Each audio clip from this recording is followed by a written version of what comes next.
নবীর সাহাবী হযরত উমর রাস্তা দিয়ে হেঁটে যায়। এমন সময় উমর তাকে দেখতেছে রাস্তার মধ্যে একটা যুবক কান্না করতে করতে মাটির মধ্যে গড়াগড়ি খায়। ওমর ডাক দিয়া কই, যুবক কেন তুমি মাটির মধ্যে কান্নাকাটি করতে করতে গড়াগড়ি খাও? যুবক ডাক দিয়া কয়, ওমর গুনাহ করেছি, গুনার ভয়ে কান্নাকাটি করতেছি। ওমর ডাক দিয়া কই, কি পরিমাণ গুনাহ করেছো বলো? বলে, ওমর আমি এত গুনাহ করেছি মনে হয় আল্লাহ আমাকে মাফ করবে না। খলিফাতুল মুসলিমিন ওমর ডাক দিয়ে কয়, যুবক বলো তোমার গুনাহ কি পরিমাণ? আল্লাহর বান্দা যখন খলিফাতুল মুসলিমিন ওমরের কাছে সমস্ত গুনাহের কথা বলল, ওমর এখন চোখের পানি ফালা কাঁদে। ওমর ডাক দিয়া কয়, চলো নবীর দরবারে চলো। খলিফাতুল মুসলিমিন ওমর যখন রাহমাতুল লিল আলামিন দরবারে হাজির হয়, নবী আমার ডাক দিয়া কয়, ওমর আপনি তো গরম সাহাবী, নরম হওয়ার কি ব্যাপার? আপনার চোখে দেখি পানি দেখা যায়, পানি। ওমর ডাক দিয়া কয়, পয়গম্বর এমন একটা যুবকের সাথে দেখা হয়ে গেল, তার গুনাহ এমন পরিমাণ বেশি, তার গুনার কথা শুনিয়া আমি ওমর চোখের পানি ধরে রাখতে পারি না। নবী আমার ডাক দিয়ে কয়, ওমর ওই যুবককে আমার সামনে ডেকে আনো। ওমর যখন যুবককে সামনে আনার পর রাহমাতুল লিল আলামিন ডাক দিয়া কয়, ওমর বলো এটাই কি সেই যুবক? বলো হ্যাঁ এটাই সেই যুবক। নবী আমার ডাক দিয়া কয়, যুবক বলো কি পরিমাণ তোমার গুনাহ? বলো তোমার গুনাহ কি আসমানের চাইতেও বেশি বড়? বলে হ্যাঁ রাহমাতুল লিল আলামিন, আমার গুনাহ আকাশ থেকেও বড়। নবী আমার ডাক দিয়ে কয়, যুবক বলো তোমার গুনাহ কি জমিনের চাইতেও বড়? বলে হ্যাঁ নবী আমার গুনাহ জমিনের চাইতেও বড়। নবী আমার ডাক দিয়ে কয়, যুবক বলো তোমার গুনাহ কি আল্লাহর আরশ আজিম থেকেও বড়? বলে হ্যাঁ নবী আমি এত বড় পাপী, আমার গুনাহ আরশ আজিম চাইতেও বড়। নবী আমার চোখের পানি এটা চালায়া ডাক দিয়ে কয়, যুবক বলো কি পরিমাণ গুনাহ করেছো? বলো আবার নবীর কাছে বসে। যুবক ডাক দিয়ে চোখের পানি ফালায়া ডাক দিয়ে কয়, রাহমাতুল লিল আলামিন আমি মদিনার মধ্যে যখনই খবর পাইতাম কেউ দুনিয়া ছেড়ে অন্ধকার কবরের বাসিন্দা হয়ে গেল, আমি সাথে সাথে ওই রাত ঘুমাইতাম না গো নবী। গভীর রাত আমি কবর খনন করে কাপনের কাপড় চুরি করে এনে এনে বিক্রি করে আমার সংসার চালাইতাম। ও পয়গম্বর, তবে গত রাত যার লাশের কাপন চুরি করার জন্য গেলাম তার সাথে আমার এমন অলৌকিক ঘটনা ঘটেছে আমি চোখের পানি ধরে রাখতে পারি না। রাহমাতুল লিল আলামিন ডাক দিয়া কয়, যুবক বলো তোমার কি পরিমাণ গুনাহ? যুবক ডাক দিয়া কয়, রাহমাতুল লিল আলামিন আমি গত রাত মদিনার মধ্যে একটা সুন্দরী রূপসী মহিলা যখন দুনিয়া ছেড়ে অন্ধকার কবরের বাসিন্দা হয়ে গেল, আমি সেই খবরটা যখন আমার কানে শুনতে পাইলাম তখন আমি সাথে সাথে তার কাপন চুরি করার জন্য চলে গেলাম। গভীর রাত যখন কেউ নাই, অন্ধকার সবাই সব বাতিগুলা বন্ধ করে ঘুমায়, কিন্তু নবী আমার আমি ঘুমাইলাম না। আমি ওই যুবতীর কবরের মধ্যে যাওয়ার পর কবর খনন করে যখন আমি কাপড়ের কাপড় টানতে লাগলাম, আমি যখন কাপড়টা টান দিয়ে বের করে আনলাম গো রাহমাতুল লিল আলামিন, আমি তাকাইয়া দেখলাম এমন সুন্দরী যুবতী। শয়তান আমার ভিতরে কুমন্ত্রণা দিয়া দিল গো রাহমাতুল লিল আলামিন। আমি শয়তানের ধোঁকায় পড়িয়া ওই কবরের মধ্যে যুবতী মহিলার সাথে জিনা করে ফেলছি গো পয়গম্বর।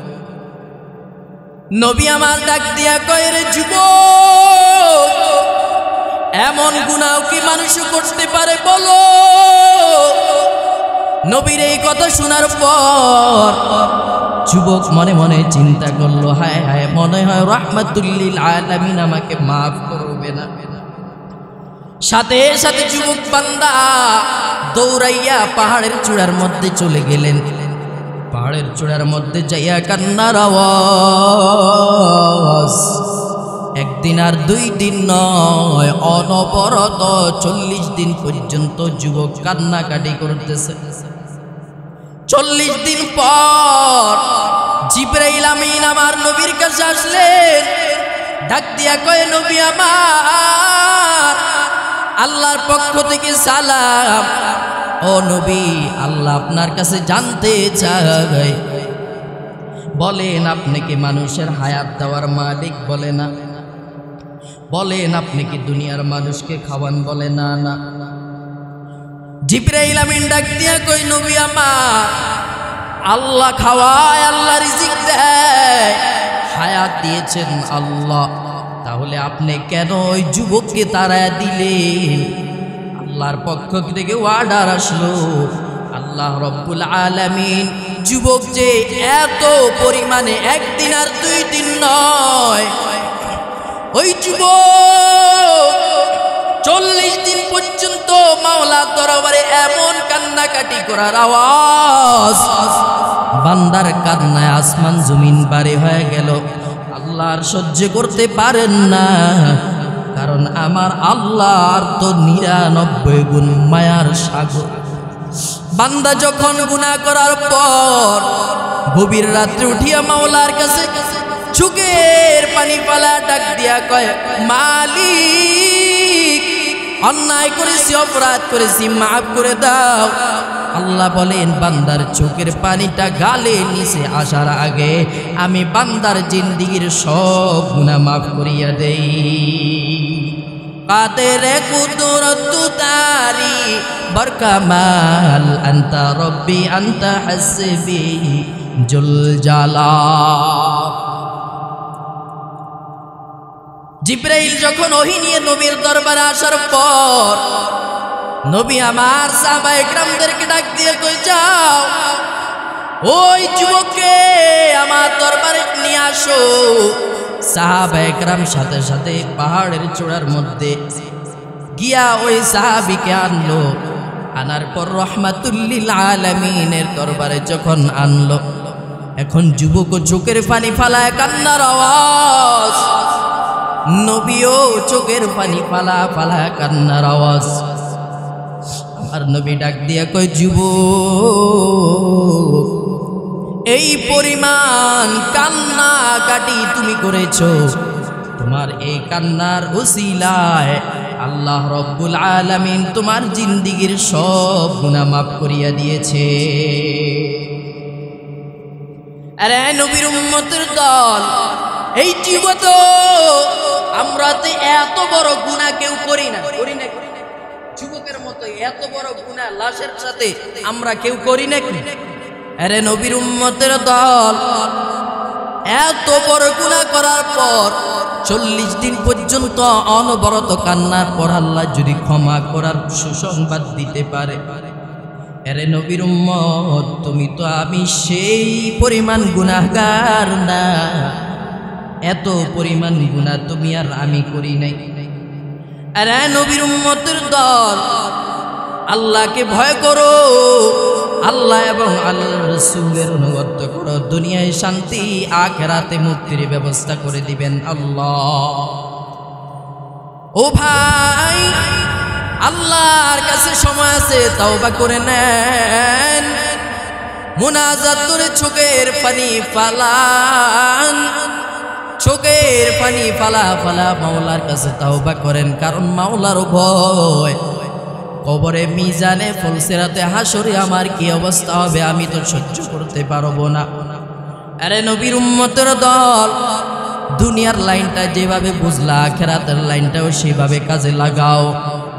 এখনো সময় আছে, তওবা করে নাও, আল্লাহর কাছে নেক আমলগুলোর উসিলা দিয়া আল্লাহর কাছে তওবা করো। আরে নবীর উম্মত, নবী আমার ডাক দিয়া কয়, বনি ইসরাইলের 3টা যুবক সন্তান রাস্তা দিয়ে রওয়ানা হয়ে গেলেন। রাস্তা দিয়ে যখন রওয়ানা হওয়ার পর হঠাৎ করে এমন ঝড়, এমন তুফান, এমন মুষলধার বৃষ্টি শুরু হয়ে গেল। 3টা যুবক সন্তান সাথে সাথে একটা পাহাড়ের গুহার ভিতরে আশ্রয় নিল। আরে নবীর উম্মতের দল, আল্লাহর কি কুদরত!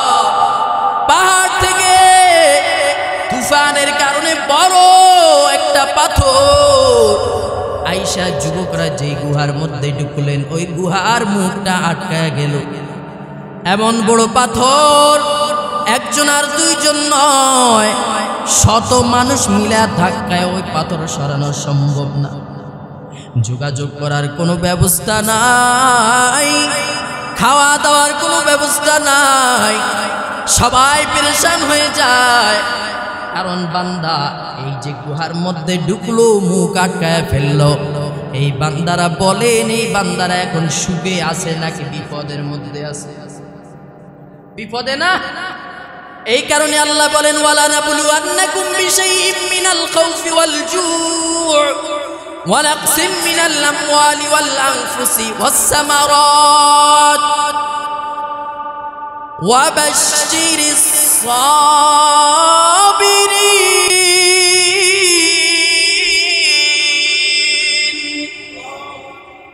আল্লাহ রাব্বুল আলামিন বলেন, আমি যাদেরকে বড় মহব্বত করি, ভালোবাসি, তাদেরকে বড় বড় বিপদ দিয়ে আমি আল্লাহ তাদেরকে পরীক্ষা করব। সম্পদ দিয়ে আবার সম্পদ নিয়ে যাব পরীক্ষা।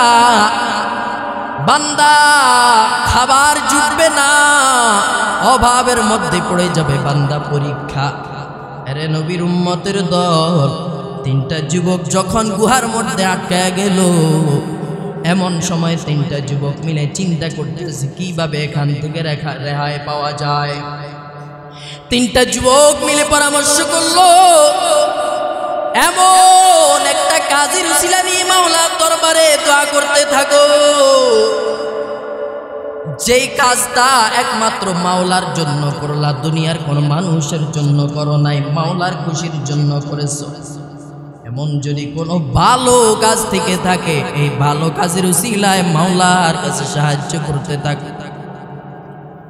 প্রথম যুবক সন্তান আল্লাহর কাছে এইভাবে বলতেছে, মালিক, আমি দুনিয়ার লাইনে টাকা অর্থ সম্পদের অভাব নাই, কিন্তু আমার ঘরের মধ্যে অনেক কর্মচারী ছিল, অনেক কর্মচারী। একদিন একটা কর্মচারী এসে ডাক দিয়া কই, ও বাচ্চা, অর্ধবেলার কাজ করে আসার পর সে আমার থেকে পুরা দিনের মজুরি নেওয়ার জন্য আসলো। আমি তার সাথে রাগ করলাম, অভিমান করলাম, আমি তার মজুরিটা দেই নাই। না দেওয়ার কারণে সে মজুরিটা না নিয়ে অভিমান করে বাড়ির দিকে চলে গেল।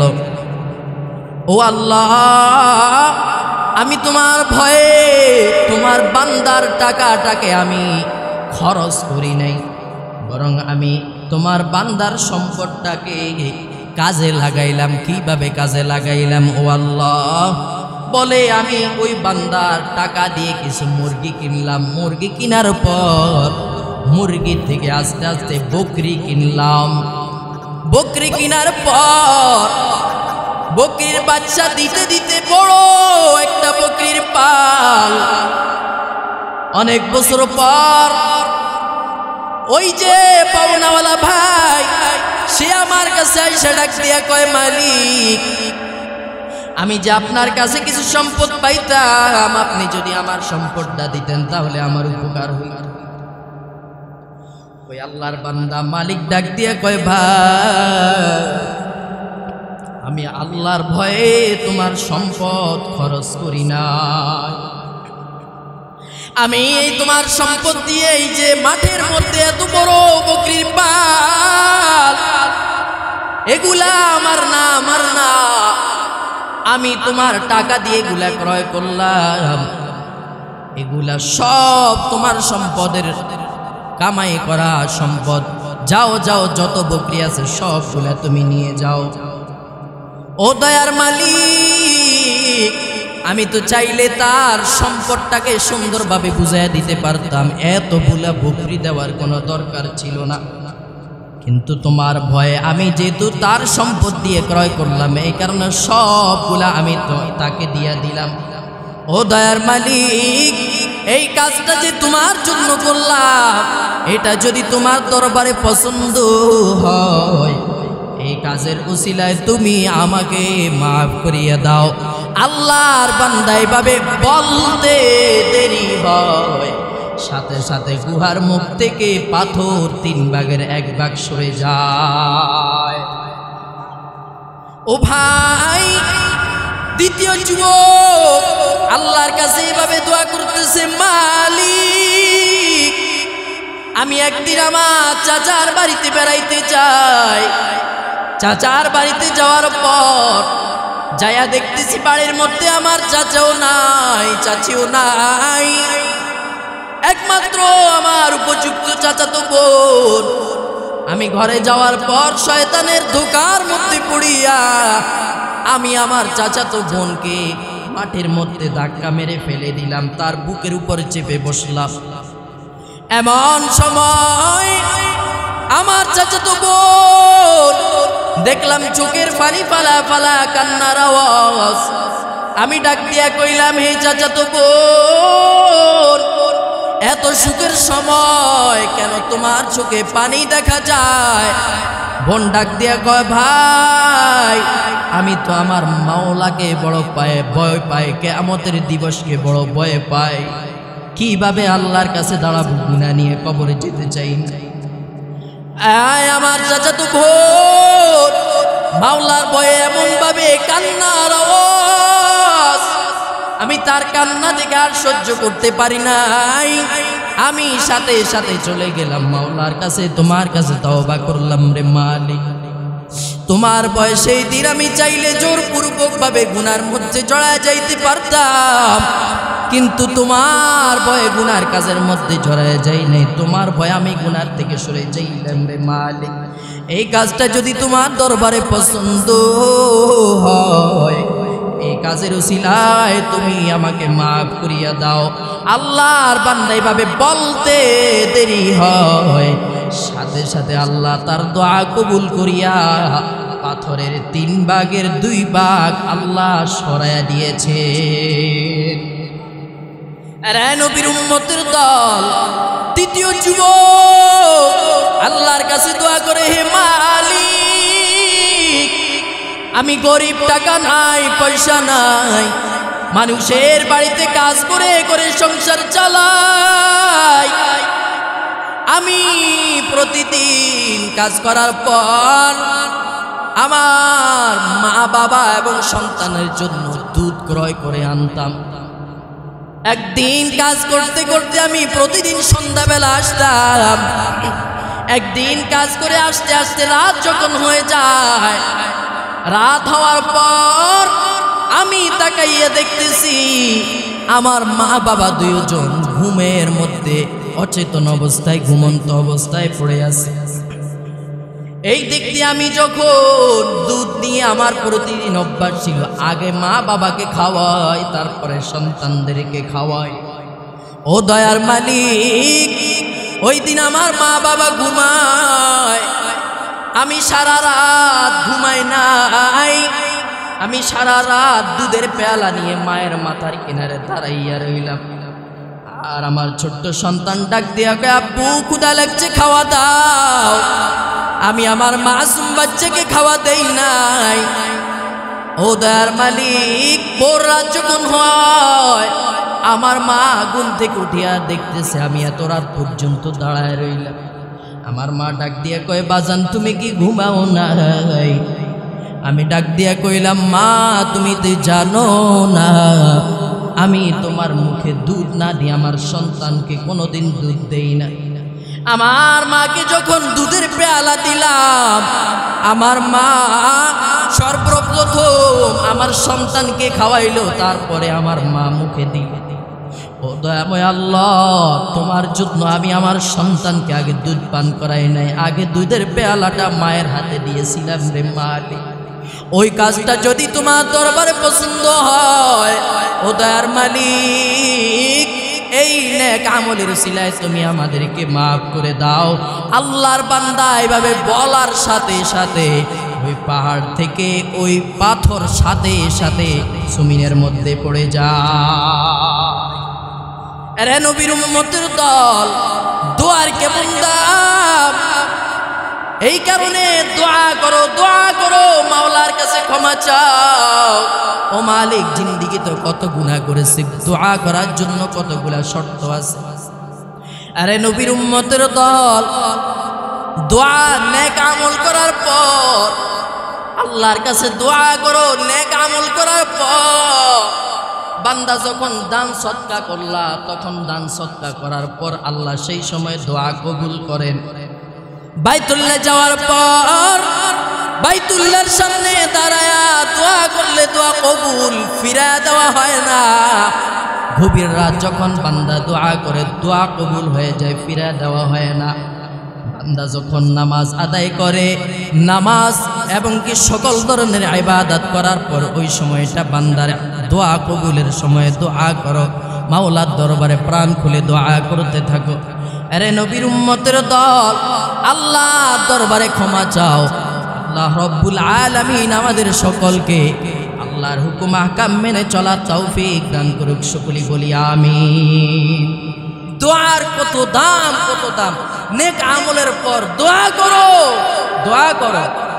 কিন্তু দোয়া করতে চাই না, দুনিয়ার সব ঝামেলার মধ্যে লিপ্ত হয়ে গেছে। এই দোয়া নিয়েও তো ব্যস্ত। আমরা সামান্য টুকটাক জিনিস নিয়ে ভেদাভেদ ছড়াই, কিন্তু যে নামাজ পড়ে না তাকে নামাজের দাওয়াত দেই না, যে দান সদকা করে না তারে দান সদকার দাওয়াত দেই না। এ দোয়া করে কেন, এটা নিয়ে ঝামেলা। যে নামাজ পড়ে না তাকে বুঝাও, নামাজি বানাও। যে দান সদকা করে না তাকে বুঝাও, দান সদকা করো। তুমি কেমন বাপের বেটা, নামাজিকে নামাজি বানাইতে পারো না, 5 বেলার নামাজ পড়ো না, আবার দোয়া নিয়ে তোমার সামান্য একটা বিষয় নিয়ে গা হুটাট করে জ্বলে গেল। দোয়ার চাইতে মূল্যবান জিনিস কিচ্ছু নাই। নেক আমলের পর দোয়া করো, দোয়া কবুলের সময় আল্লাহর কাছে ক্ষমা চাও। আল্লাহ, ভুল করেছি, অন্যায় করেছি, তুমি মাফ করিয়া দাও। অনেক বড় বড় জিনিস, নামাজ পড়ে না, একজনে লম্বা টুপি পরলো কেন এটা দোষ, লাল টুপি পরলো কেন দোষ, কালা টুপি পরলো কেন দোষ। আরে বেটা, সে তো টুপি ফরছে, যে ফরে না তার দাওয়াত দে আগে। নামাজ একজনে পড়ে, এমনি কইলো কেন, হেমনে কইলো কেন। আরে বেটা, সে তো নামাজ পড়ে, যে ফরে না আগে তারে দাওয়াত দে। এ তো ফরে, ওই তারে নিয়ে তারে তো মাথা জ্বলে গেল। যে টুপি মাথার দেয় না তারে দাওয়াত দে। যে টুপি পরে, লম্বা পড়লো কা, কালা পড়লো কা, ধলা পড়লো কা, তাকে নিয়ে তো টেনশন কেন?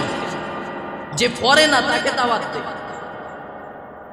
আল্লাহ আমাদের সকলকে দ্বীনের কাজগুলা সুন্দরভাবে আঞ্জাম দেওয়ার তৌফিক দান করুক। সকলে বলি আমিন।